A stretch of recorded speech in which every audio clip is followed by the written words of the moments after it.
Music files.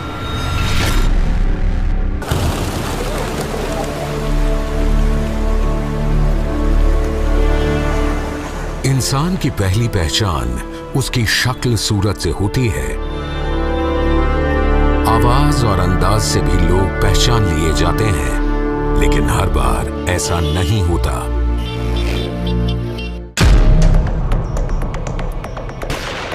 एक लड़की का ब्रूटल मर्डर किया गया।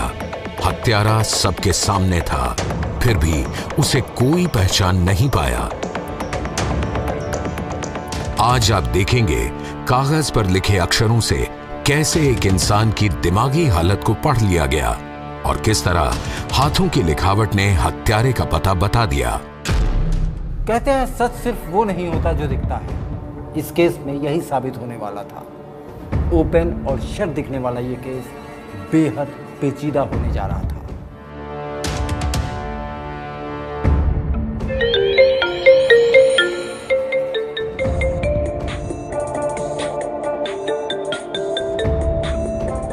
हेलो। हेलो, मैं नहीं मिल सकती, बिजी हूँ। तुम्हारे बहानों से ना मैं बहुत परेशान हो चुका हूँ। बहुत ज़रूरी बात करनी है तुमसे। फाइन, कल हम वहीं मिलेंगे जहाँ मिला करते थे।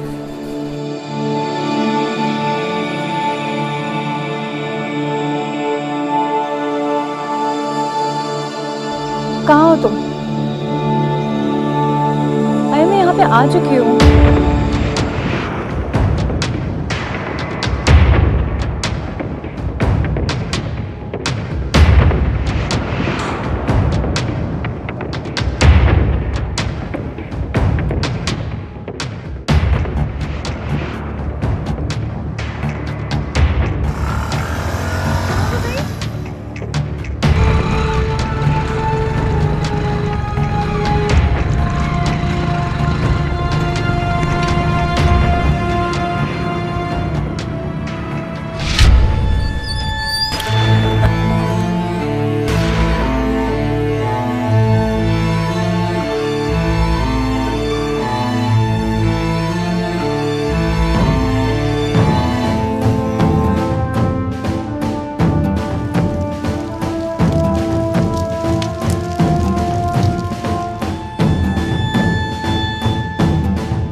न किसी को भनक लगी, न कोई हत्या का गवाह था और न ही किसी को हत्यारे का पता चला।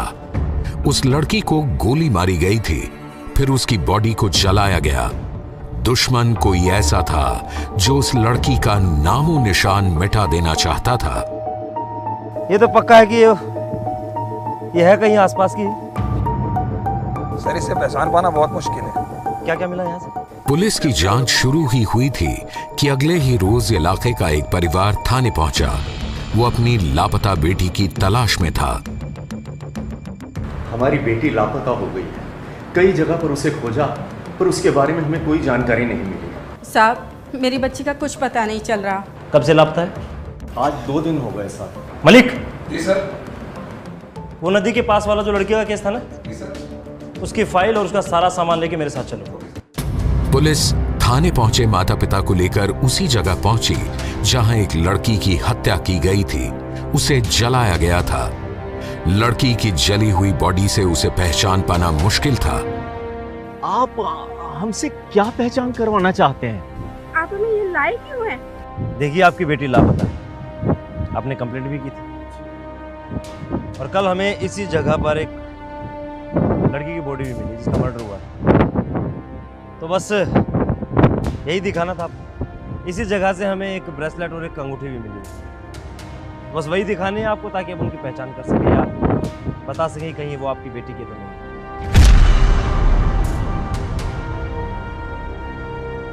हाँ, ये तो मेरी बच्ची की अंगूठी है और ये ब्रेसलेट भी मेरी बच्ची का ही है। ये अंगूठी और ये ब्रेसलेट हमारी बेटी का है। हमारी बेटी। सीन ऑफ क्राइम से मिले जले हुए कपड़ों अंगूठी और कंगन से जिस लड़की की हत्या हुई उसकी शिनाख्त हो चुकी थी, लेकिन बड़ा सवाल यह था कि उसकी हत्या किसने और क्यों की। इस केस में लड़की की कॉल डिटेल की जांच शुरू की गई। हत्या से पहले उसने किससे बात की थी, किसके संपर्क में थी, इन सारे पहलुओं की जांच की जाने लगी। ऐसे केसेस में कॉल डिटेल बेहद इम्पोर्टेंट होती है, लेकिन क्या इस केस में कॉल डिटेल से कुछ मिल पाया? सर ये देखिए, ये विक्की का ही नंबर है। लगातार कई दिनों से बात हो रही थी। पहले हुई 22 सेकेंड, फिर 30 सेकेंड और उसके बाद 5 मिनट। इस नंबर पे तो काफ़ी बात हुई है इस लड़की की। और सर उस दिन लगातार बार बार फोन आ रहे थे। विक्की पर शक और पुख्ता हो गया जब पुलिस छानबीन के लिए लड़की के घर पहुंची। पुलिस को लड़की के कमरे से एक चिट्ठी मिली। सर देखिए सर, दिनों मिला हुआ। इसमें तो किसी लड़के का जिक्र है। जी सर। वो लड़का उस लड़की को बार बार परेशान करता था। तो फिर हो सकता है सर कि उस लड़के ने इस लड़की को मारा। कॉल डिटेल्स में जिस लड़के का नंबर आया है, हो सकता है उस लड़के ने ही लड़की को मारा। लड़की की चिट्ठी और उसके आखिरी फोन कॉल से यही जाहिर हो रहा था कि हत्या का कनेक्शन विक्की से है। करीब 27-28 साल का विक्की इलाके में ही रहता था। पुलिस ने उसे हिरासत में ले लिया। तूने क्या किया और क्या नहीं किया ये बाद में पता चलेगा, लेकिन अभी तो सही जगह पे है। मलिक, इसका हिसाब किताब ठीक से करना। जिस लड़की की हत्या हुई, विक्की उसका सबसे बड़ा सस्पेक्ट था। कॉल डिटेल और चिट्ठी दोनों विक्की की तरफ इशारा कर रहे थे, लेकिन क्या ये सबूत विक्की को दोषी साबित करने के लिए काफी थे? जांचकर्ताओं ने विक्की के बारे में जानकारी जुटानी शुरू की। जांच में ये बात सामने आई कि विक्की और लड़की के बीच प्रेम संबंध था। लड़की की हत्या से पहले विक्की ने ही उसे आखिरी कॉल किया था। और बड़ी बात यह है कि हत्या के वक्त लड़की और विक्की के फोन का लोकेशन भी कुछ देर के लिए एक ही इलाके में था। ये देखिए सर, जिस वक्त लड़की इस लोकेशन में थी, उसी वक्त वो लड़का भी उसी लोकेशन में था, और वो भी कुछ देर के। और सर थोड़ी देर बाद ही लड़की और लड़के की लोकेशन दोनों अलग अलग है। अगर लड़के ने लड़की की हत्या की थी तो फिर लड़की का फ़ोन लेकर कौन चल रहा था? कौन था वो? और फिर हत्या करने के बाद कहाँ चला गया? हमें कुछ और जानकारी हासिल करनी होगी। हमें फिर से सीन ऑफ क्राइम पर चलना होगा। जरा देखो और क्या पता चलता है। जांचकर्ताओं ने क्राइम सीन को भी जांचना परखना शुरू किया। जिस जगह लड़की का शव मिला था वहां कुछ फिंगरप्रिंट और फुटप्रिंट दिखाई दिए। तमाम प्रिंट्स को लैब टेस्ट के लिए लाया गया। जिस लड़के पर हत्या का शक था, उसके खिलाफ कोई ऐसा एविडेंस नहीं था जिससे यह साबित किया जा सके कि हत्या उसने की है। यानी इन्वेस्टिगेशन अभी बाकी था और इस जांच की अगली कड़ी में अब बारी थी फोरेंसिक विक्टिमोलॉजी की। फॉरेंसिक विक्टिमोलॉजी में पीड़ित से पूछताछ के आधार पर आरोपी के बारे में तथ्यों को जुटाया जाता है। उन जानकारियों के आधार पर यह तय किया जाता है कि आखिर इस गुनाह को कैसे किया गया।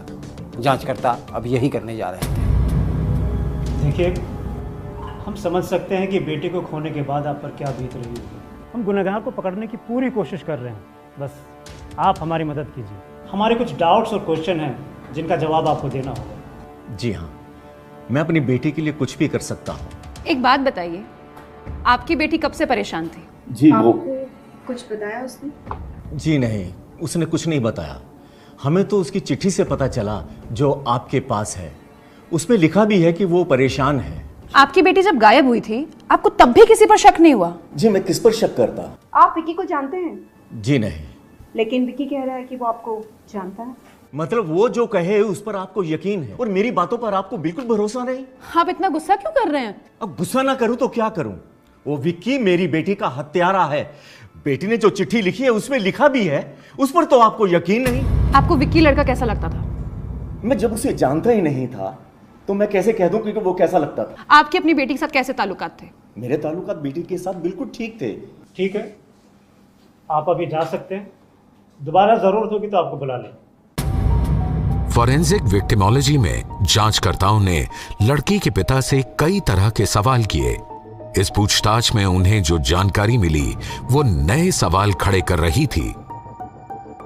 सर, आपको नहीं लगता उनके बिहेवियर से कि वो झूठ बोल रहे थे? वो तो साफ दिख रहा है। अब चिट्ठी ये राज खोलेगी।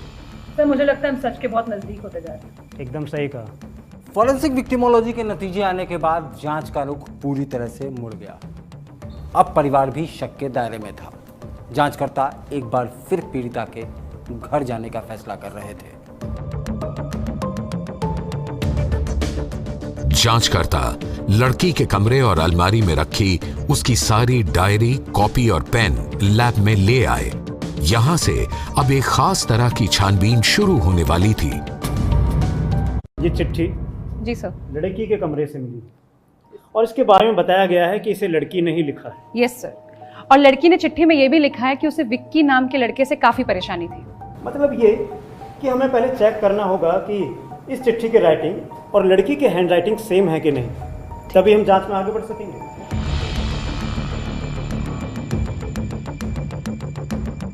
अच्छा, ये अपीयरेंस ऑफ लेटर में कुछ मिला? Yes sir. सर, लेटर में हैंडराइटिंग को सेम बनाने की कोशिश की गई है, लेकिन जो वेरिएशंस हमें मिले हैं उससे हैंडराइटिंग सेम तो बिल्कुल नहीं है। लड़की की हैंडराइटिंग को कॉपी करने की कोशिश की गई। लड़की के कमरे से मिली चिट्ठी की फॉरेंसिक जांच से एक बात साफ हो चुकी थी। जांचकर्ताओं ने पाया कि लड़की की डायरी और कॉपी की हैंडराइटिंग चिट्ठी से मैच नहीं कर रही है, यानी चिट्ठी लड़की ने नहीं लिखी। लेकिन बड़ा सवाल यह था कि आखिर वो चिट्ठी लिखी किसने? ये पता करने के लिए जांचकर्ता लड़की के घर से जब्त किए सारे पेन लैब में लाए। वे अब इंक एग्जामिनेशन करने जा रहे थे। इसमें जांचकर्ता हर पेन के इंक का कलर वेरिएशन देखते हैं।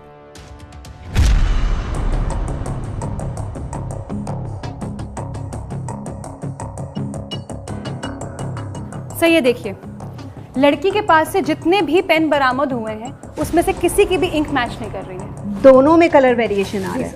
हमने केमिकल एग्जामिनेशन किया, उसमें भी कोई मैचिंग नहीं है। ये लड़की के पिता का पेन है, इसकी इंक की जांच करो। सर, ये देखिए, ये इंक मैच कर रही है। ये इसके पिता के वहां से मिली थी। इसका मतलब कि पिता के पेन से ही ये नोट लिखा गया है। जी सर। फॉरेंसिक जांच से एक बात साफ हो गई कि लड़की की हैंडराइटिंग की नकल की गई और ये नकल लड़की के पिता के पेन से की गई। लेकिन इस आधार पर यह नहीं कहा जा सकता था कि ये नोट लड़की के पिता ने लिखा। इसे समझने के लिए अब जांचकर्ताओं ने पेपर की एनालिसिस करने का फैसला किया। जिस पन्ने पर चिट्ठी लिखी मिली थी, कागज का वो पन्ना कहां से आया, ये पता करने के लिए जांचकर्ताओं ने कागज पर लिखी लड़की की चिट्ठी का पेपर एनालिसिस शुरू किया। सर, मुझे लगता है कि इस पेपर का जीएसएम और फाइबर की एनालिसिस करनी चाहिए। बिल्कुल सर। इस पेपर से लड़की के घर मिले हर पेपर और डायरी से जांच करो, ठीक है? उसका जीएसएम के साथ साथ मेक और फाइबर का भी एनालाइज करो। लड़की ने जिस पेपर पर नोट लिखा था, जांचकर्ताओं को उसके हर पैरामीटर मिल चुके थे। अब इसे घर से मिली हर डायरी, हर कॉपी के पेपर से मैच करवाया जाना था। इसके लिए सर्जिकल लाइट और स्टैंड मैग्नीफायर से मैचिंग की प्रक्रिया शुरू की गई।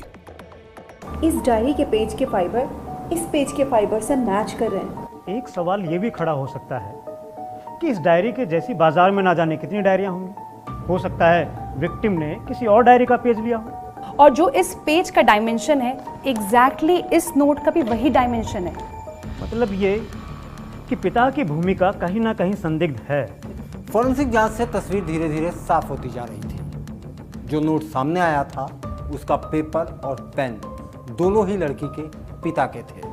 अब सीधा शक लड़की के पिता पर जा रहा था। तस्वीर और साफ करने के लिए जांचकर्ताओं ने हैंडराइटिंग एनालिसिस करने का फैसला किया।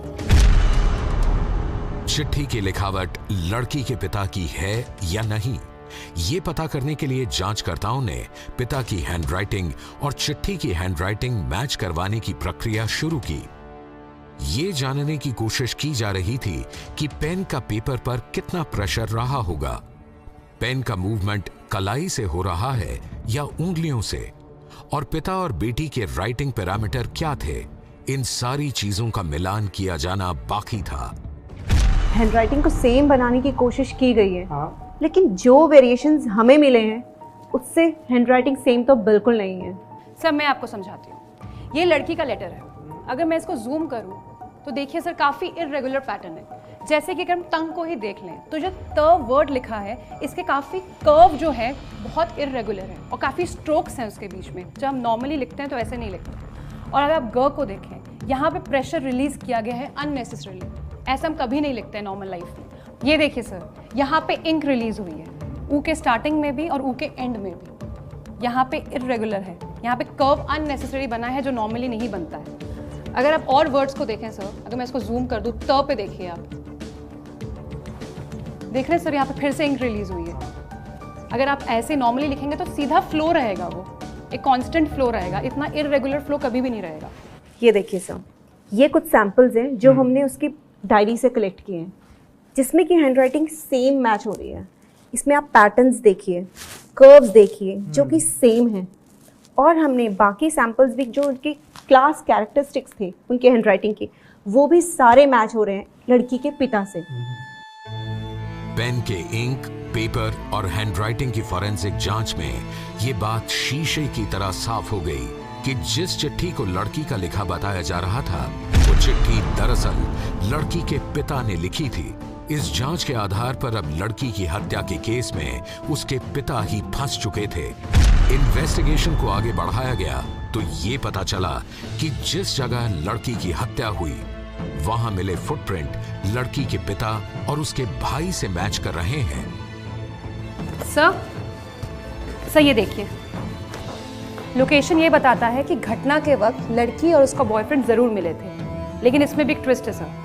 घटना के वक्त लड़का एक दूसरे लोकेशन पे था और उसका मोबाइल फोन भी ऑन था। और लोकेशन ये भी बताता है सर कि लड़की के बॉयफ्रेंड के जाने के बाद उस लोकेशन पर उसका भाई और पिता भी आए थे, और तब से लड़की का फोन बंद है। पूछताछ के लिए पुलिस ने लड़की के पिता को गिरफ्तार कर लिया। लंबे इंटेरोगेशन के बाद पता चला कि बेटी की हत्या का पूरा प्लान उसके पिता ने ही तैयार किया था। तो आपने खुद अपनी बेटी की हत्या की है? नहीं, मेरे साथ मेरा बेटा भी था। अच्छा, मतलब बाप बेटे दोनों ने? हाँ, लेकिन क्यों? क्यों का जवाब मेरे पास नहीं है। पिता अब भी गुस्से और नफरत से भरा था। पूछताछ में पता चला कि उसकी बेटी का एक युवक से प्रेम संबंध था। इस बात से परिवार के दूसरे लोग भी नाराज थे। वो लड़का हमारी बिरादरी का नहीं है, मैं तुम्हें एक बार नहीं कई बार कह चुका हूँ। समझती है ये लड़की? समझा के थक गए हैं हम तुझे। तुम मत समझाओ। सुनो तुम। ये नाराजगी दिनों दिन बढ़ती गई। उन्हें बेटी से ज्यादा समाज में अपनी झूठी शान और इज्जत की फिक्र थी, और इस खातिर उन्होंने बेटी को ही खत्म करने का फैसला कर लिया।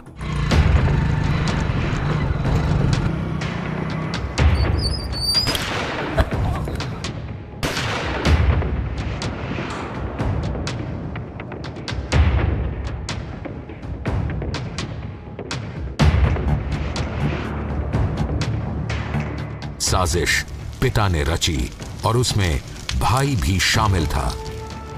झूठी शान के नाम पर हत्याएं सभ्य समाज के लिए सबसे बड़ी चुनौती है। उससे भी बड़ी चुनौती ये है कि ऐसे मामलों की जांच सही तरीके से की जाए और दोषियों को कानून के मुताबिक सजा दिलवाई जाए।